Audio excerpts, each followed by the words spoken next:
Je connais un oncle qui a fumé toute sa vie et il n'a jamais rien eu. Il avait des poumons propres et puis je ne fume pas vraiment, je ne finis pas mon paquet comme certains. Je fume tous les jours, mais un peu, je m'arrête quand je veux, tu sais.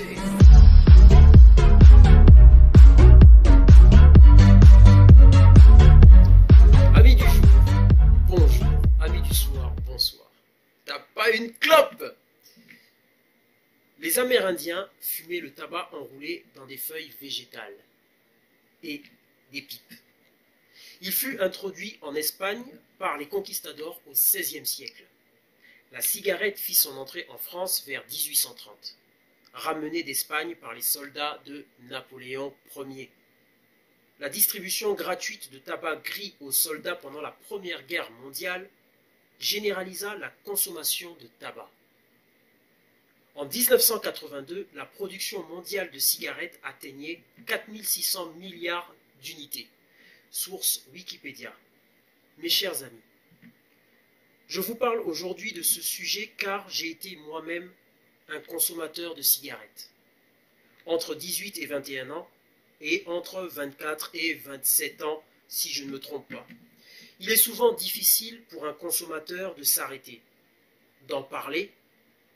J'avais souvent entendu des phrases du genre « Je connais un oncle qui a fumé toute sa vie et il n'a jamais rien eu. Il avait des poumons propres et puis je ne fume pas vraiment, je ne finis pas mon paquet comme certains. Je fume tous les jours, mais un peu, je m'arrête quand je veux, tu sais. Après le travail, j'ai besoin de me détendre. Une bonne cigarette me fait du bien. Et puis, tu sais, avec toute la merde qu'on respire aujourd'hui, il m'a fallu beaucoup de remises en question pour en sortir. J'ai donc fait appel à mes souvenirs d'enfance. Ces moments où, dans l'insouciance, je courais partout avec une respiration saine. J'ai dû me rappeler de la pureté de l'air que je respirais. Le plus difficile reste l'entourage. Il est bien évident que lorsque l'on est en compagnie de fumeurs, il est très dur d'en sortir. Le tabagisme passif.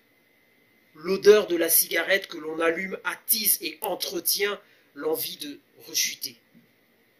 Il est important dans ces moments de prendre le temps de marcher assez longtemps pour être confronté au manque et de se concentrer sur l'aspect positif de la situation.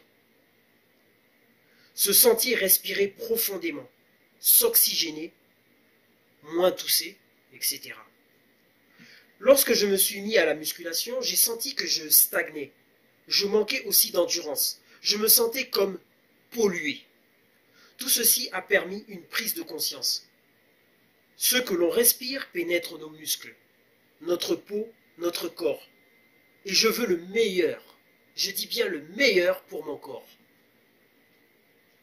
Car il est ma maison.